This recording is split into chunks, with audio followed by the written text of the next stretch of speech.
In this Chinese poem for the upcoming Spring Festival, Chinese New Year, Lunar New Year, in part also for my grandma, is it's about the emperor, or the yellow emperor, choosing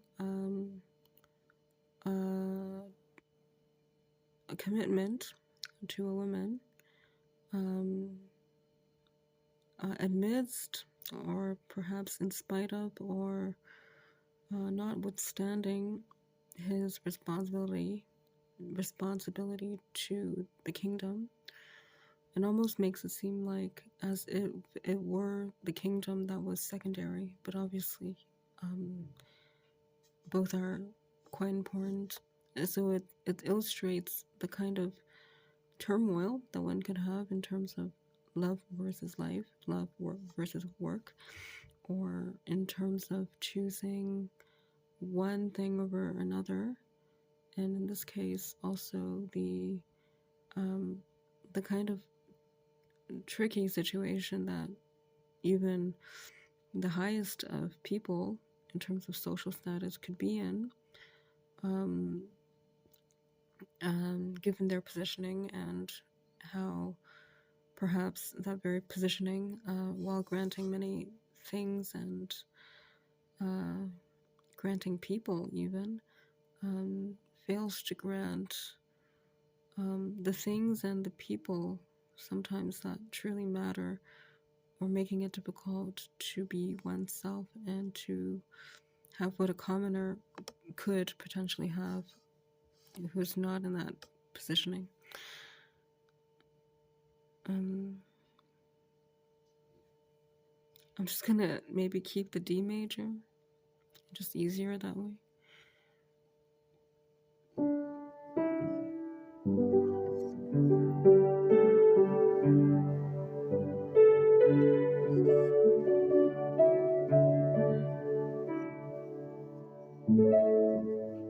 Maybe not.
爱江山，更爱美人。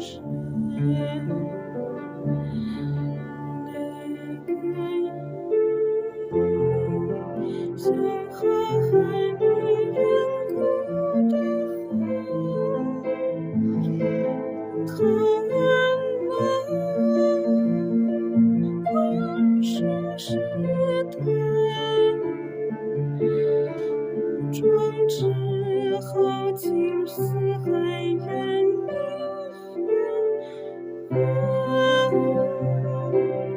人生短短几个秋呀，不知不觉晓，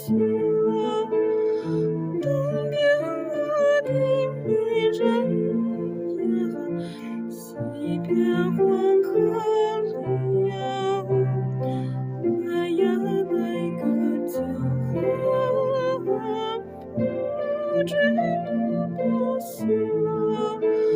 究竟是变化心途。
城市恋，数不完人间恩怨，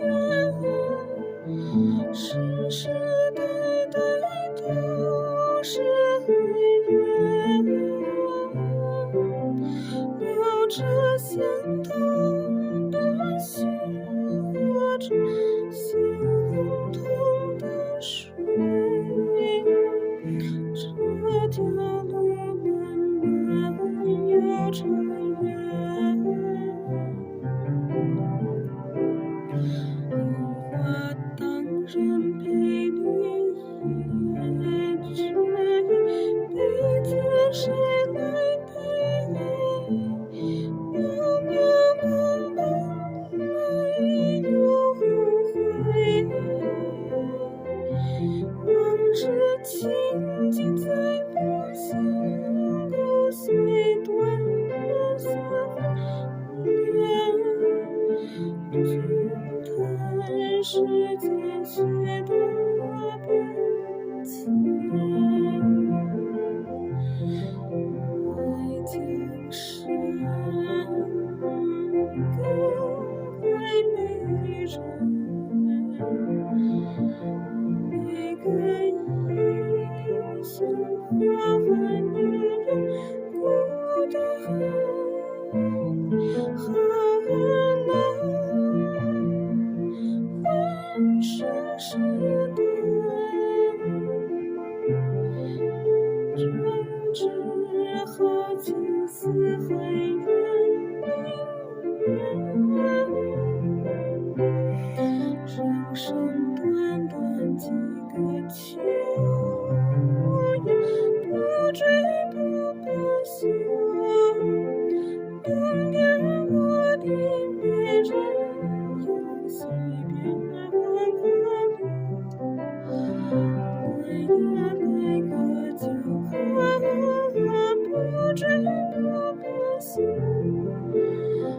我听往事。